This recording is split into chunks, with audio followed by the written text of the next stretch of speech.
Twice करना और cube मतलब किसी भी नंबर का थ्राइस करना बेटा, ठीक है। अब चलो देखते हैं एग्जाम्पल के थ्रू। नेचुरल नंबर्स हैं हमारे पास सारे, मतलब जो हमारे नंबर्स होते हैं वो हैं हमारे पास सारे। इनका क्यूब क्या होगा, देखो जैसे मैं बोलूँ 2 इंटू टू, तो 2 2 ज़ा 4 और 4 2 ज़ा 8। तो देखो इन्होंने क्यूब क्या दे रखा है 8। अब नेचुरल नंबर 12 है हमारे पास, तो मैं करूँ 12 इंटू 12 मतलब कि 12 इंटू 12 122 144, ठीक है। हम 12 का स्क्वायर 144 और 144 इंटू 12 हमारा क्या आएगा 1728। तो इसके लिए ना आपको क्यूब्स याद करने पड़ेंगे सब नंबर्स के, ठीक है। यहाँ पे फर्स्ट पेज पे आपकी टेबल दे रखी है, आप इनको याद करोगे। चलो अब हम इसमें देखते हैं check whether the following numbers are perfect square और नॉट। इसी के बेसिस पे हमारी सारी एक्सरसाइज है। पहले हम एग्जांपल के थ्रू समझते हैं। अब प्राइम फैक्टराइजेशन करेंगे हम 2744 की, और हमें चेक करना है कि क्या ये वो है हमारा या नहीं है। तो हम इसे क्या करेंगे, खोल देंगे 2 into 2 into 2 into 7 into 7 into 7 कर दिया हमने इसे, ठीक है। 2 2 ज़ा 4 4 2 ज़ा 8, फिर 8 7 ज़ा, और फिर जो आंसर आएगा उसमें 7 मल्टीप्लाई करना है, वो जो आंसर आएगा उसमें 7 मल्टीप्लाई करना है। इसका मतलब ये था। लेकिन इतना बड़ा करने से अच्छा है कि हम डायरेक्ट इसका एलसीएम ले लें, ठीक है। एचसीएफ ले ले डायरेक्ट, हाईएस्ट कॉमन फैक्टर। तो हमने 2744 का हमारा क्या लिया, वो ले लिया एचसीएफ लेने के बाद हमारे पास ये सारे नंबर आए। हमें पता चल गया कि इन नंबर्स का वो है। तो अब क्या मैं इनमें से कॉमन फाइंड आउट कर लूँ, 2 3 2 है ना, और क्या है हमारे पास 1 3 3 आए हैं, 1 2 3 3 और 3 ही हमारे पास 5 आए हैं। अच्छा सॉरी, ये तो नीचे वाले का है ऊपर वाले का, ठीक है। तो मैंने क्या लेट कर लिया 2 और 7, मतलब कि 7 इंटू 2 या फिर 2 इंटू 7 तो 14। तो क्या ये परफेक्ट स्क्वायर है, हाँ है, क्योंकि हमारे पास एक की डिजिट निकल के आई 14 की, है ना। ऊपर वाले में से 14 की डिजिट निकल के आई, तो ये हमारा क्या है परफेक्ट स्क्वायर है हमारे पास। चलो एक आध एग्जांपल और देखते हैं हम। इसमें भी सेम ही कर रखा है, एचसीएफ ले रखा है और फाइंड आउट किया है कि परफेक्ट स्क्वायर है या नहीं है, ठीक है। चलो नेक्स्ट देखते हैं, इस वाले एग्जांपल पे आ जाओ। अब इन्होंने ऊपर पावर लगा रखी है, पावर मतलब क्यूब लगा रखा है ऊपर 10 का क्यूब। तो हमें एग्जांपल के थ्रू लिखना है 10 का क्यूब, मतलब कि 10 इंटू 10 इंटू 10। तो 10 का तो इजी है, 3 0 आ जाएंगे हमारे पास, ये 3 0 1 1 2 3, ऐसे ही सब में दे रखी है। आपको बस मल्टीप्लाई का खेल है, मल्टीप्लाई करते जाना है और आंसर निकालते जाना है। चलो नेक्स्ट देखते हैं sum of consecutive odd numbers. Consecutive मतलब जो एक छोड़ के एक आते हैं हमारे, वो हमारे कंसेक्यूटिव होते हैं, ठीक है। जैसे 1 का स्क्वायर 3 हो गया, 3 + 5 8 होता है, और 8 किसका स्क्वायर क्यूब है हमारा 2:3, ठीक है। तो हम इसको ऐसे फाइंड आउट करते हैं, ये जो हमारा सम ऑफ कंसेक्यूटिव का दे रखा है, ठीक है। अब इसमें सम ऑफ नेचुरल नंबर्स दे रखा है, मतलब 1 का थ्राइस 1 का क्यूब प्लस 2 का थ्राइस, ठीक है। इक्वल्स टू में क्या आया 1 + 8, क्योंकि 1 का थ्राइस तो 1 ही होगा और 2 का थ्राइस कितना होगा 8 होगा, मतलब 2 का क्यूब कितना होगा 8 होगा। तो हम सॉल्व कर देंगे 9, और 9 किसका क्यूब है 3 का क्यूब है, 9 3 की पावर 3 हो गई। तो सेम आ गया हमारे पास 1 + 2 और ऊपर स्क्वायर। हम इसको ऐसे भी लिख सकते हैं, ऐसे भी लिख सकते हैं, जो हमारा आंसर आया। इतना क्लियर हुआ? ये इसलिए बता रही हूँ मैं आपको क्योंकि आपकी सारी एक्सरसाइज आगे इन्हीं पे बेस है, तो आप इजीली कर पाओगे एग्जांपल्स के थ्रू। अब इन्होंने रेशनल नंबर दे दिया है, क्यूब्स ऑफ रेशनल नंबर। क्या रेशनल नंबर के भी क्यूब हो सकते हैं? तो हाँ हो सकते हैं, बस इसमें अल्फाबेट्स आ जाते हैं हमारे पास। तो अल्फाबेट तो सेम रहेंगे, बस ऊपर पावर चेंज हो जाती है। P/Q का क्यूब करना है हमें, इक्वल्स टू करा P/Q into P/Q into P/Q। मैं इक्वल ले लूंगी P और Q को, मतलब इनकी पावर थ्राइस लगा दी, इसकी भी पावर थ्राइस लगा दी, हमारे पास आ गया P की पावर थ्राइस और Q की पावर थ्राइस, मतलब Q का क्यूब और P का क्यूब। ऐसे ही 3 में दे रखा है, हम खोल लेंगे इनको और आंसर लिख देंगे अपना, ठीक है। सिंपल, और कुछ नहीं है इसमें। चलो नेक्स्ट देखते हैं हम। नेक्स्ट हम आते हैं अपनी एक्सरसाइज पे। Find the cubes of the following number. अब हमें क्यूब्स निकालनी है फॉलोइंग नंबर की। 9 है जैसे, तो हमें याद है 9 किसका क्यूब था 3 का, तो मैं इसको ऐसे लिख दूँ 3 इंटू 3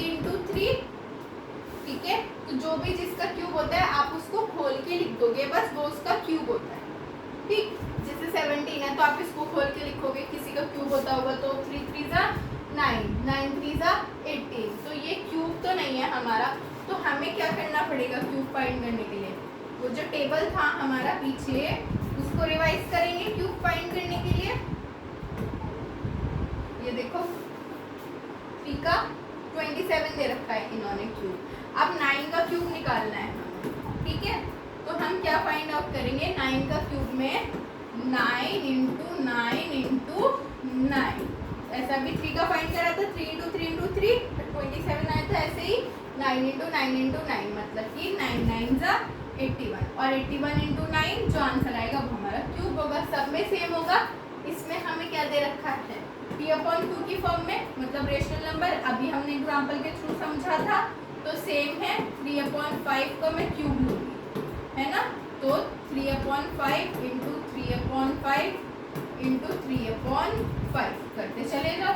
मल्टीप्लाई 3 का क्यूब लो पहले, फिर 5 का क्यूब लो, इक्वल्स टू में हमारा आंसर निकल के आ जाएगा।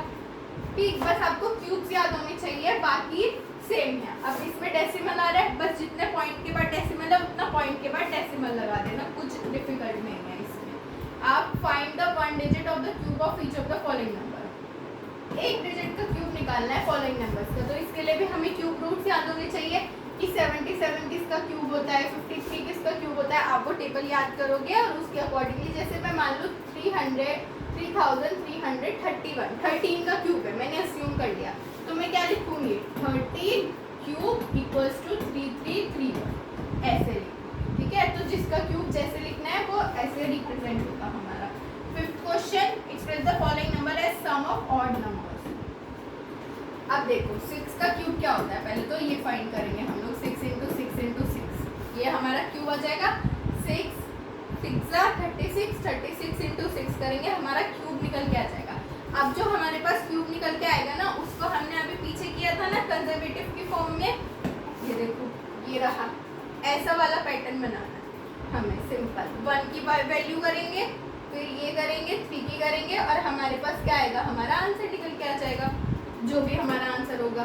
सिंपल। तो ये सारे जो है ना सब सेम कर रखे। Consider the following pattern. आप इन्होंने 1 + 2 कितना होता है? 3 × 1 × 3 कितना होता है? 3 3 × 3, तो हमारा क्या आया? 9, है ना। 9 आ गया हमारे पास। 1 + 2 3 हो गया, इंटू 1 + इंटू करा, 3 3 ज़ा 9, तो हमारे पास क्या आगे निकल के 9। जैसे हमने पीछे ये तो हमें खोलना है और ये हमने बंद करना है। सिंपल। चलो नेक्स्ट देखते हैं। Using the pattern of following value find करनी है। पहले 7 का क्यूब निकालो, 6 का क्यूब निकालो, दोनों का एक दूसरे में से माइनस कर दो, और कुछ नहीं करना है इसमें। Which of the following are perfect cubes. अब हमें परफेक्ट क्यूब फाइंड करने हैं, तो उसके लिए हम क्या करते हैं? रूट लगा देते हैं हमारी। जैसे 400 है, हमने रूट लगा दिया। अगर ये परफेक्ट है, जैसे मान लो 420 का हमारे पास क्यूब है, हमें पता है कि 20 का क्यूब है, तो हम इक्वल्स टू में 20 लिख देंगे, तो ये हमारा परफेक्ट स्क्वायर होगा। ठीक है, इसमें भी चेक करना है, कुछ नहीं है। ये सारे एक्सरसाइज सेम है, इसमें बस हमें परफेक्ट क्यूब्स याद करने हैं और लगाते चले जाना है। अब देखो, Prekshit makes a cuboid of plasticine of size ये एंड ये क्यूबॉइड। ठीक है, how such cuboids will be needed for the cube. अब क्यूब के लिए कितने क्यूबॉइड चाहिए होंगे? तो क्यूब के लिए तो 3 चाहिए होंगे हमें क्यूबॉइड। इनके सबके आप क्यूब करोगे और आपस में ऐड कर दोगे, हमारे पास आंसर निकल के आ जाएगा। इजी। चलो नेक्स्ट देखते हैं। अब हमारे आ जाते हैं क्यूब रूट्स की। परफेक्ट क्यूब और क्यूब रूट क्या होता है हमारे पास? जैसे हमारे पास 1 का 3 है इक्वल्स टू 1, तो मैं क्यूब रूट 1 और ये 3 लगा दूंगी। ठीक है, ऐसे ही ऐसे हम खोल देते हैं इसको। ठीक, खोलते चले जाना है, खोलते चले जाना है, खोलते चले जाना है। 1 2 6 किसका क्यूब होगा? 6 का होगा, तो इन्होंने दे रखा है 125 5 का होगा। सिंपल है, कुछ नहीं करना। इसमें भी प्राइम फैक्टराइजेशन हो रही है हमारे। आगे फाइंड द क्यूब रूट्स में बस जितना बड़ा नंबर उतना ही आगे प्राइम फैक्टराइजेशन कर दोगे आप। ये देखो, ये देखो। अब इसमें फाइंड द क्यूब रूट था माइनस का, तो माइनस का तो हमने ये ले लिया और 3 हमने अपनी पावर ले ली। इसको क्या करेंगे? सॉल्व कर देंगे। सिंपल। ये ऐसे cube roots of product of integers ले रखा है, A B A into B cube root. 6.2 find the cube root of each of the following number by prime factorization method. Easy है, क्यूब रूट निकालना है, मतलब कि 64 और 3। अब मैं इसका प्राइम फैक्टराइजेशन कर दूं 64 का, करती चली जाऊंगी, हमारे पास आंसर निकल के आ जाएगा। जैसे मान लो मैं 2 से करूँ, 2 3 जा और 2 2 जा, फिर 2 से करूँ, ठीक है 32 हमारा, तो कितना आएगा 16, फिर से 2 से करूँ, तो ये वाले जो आएंगे ना इनको इंटू इंटू इंटू करते जाना है और कॉमन लेना है और हमारा आंसर आ जाएगा हमारे पास।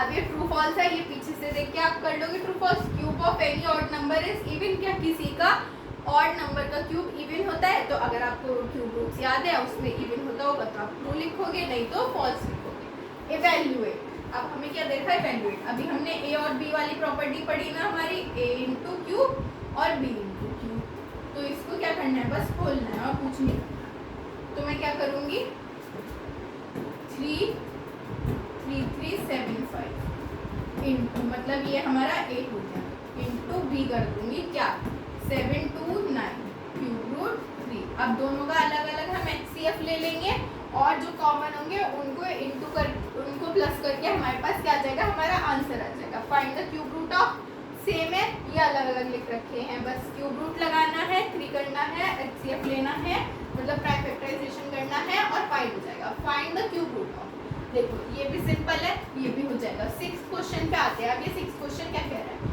Find the cube root of, हमें क्यूब रूट फाइंड करना है इनका, तो हम क्या करेंगे? ऊपर वाली डिजिट भी है, 3 वाली डिजिट भी है, तो 3 से 7 2 9 अपॉन 1 7 2 8 है। अगर ये कटते हैं आपस में तो हम इनको काट के सिंपलेस्ट फॉर्म में कन्वर्ट कर लेंगे, ठीक है। और अगर नहीं कटते हैं तो हम इस 3, तो हम क्या करेंगे? इसको जैसे हम नॉर्मली करते हैं, इसका अलग लेंगे, इसका अलग लेंगे, अपॉन में है और अपॉन में ही आंसर लिखेंगे हमारे क्यूब रूट का। बस सिंपल, और कुछ भी नहीं करना। इसमें इवैल्यूएट दे रखा है, इसमें भी आप पहले चेंज करो, ठीक है, ये कैंसिल कर दो, पॉइंट से पॉइंट हटा दो और आपस में जो हमारा एचसीएफ लेने के बाद आंसर आएगा उनको आपस में ऐड कर दो, सिंपल, और कुछ भी नहीं करना इसमें। चलो, तो यहाँ पे आपका ये चैप्टर फिनिश होता है। Thank you.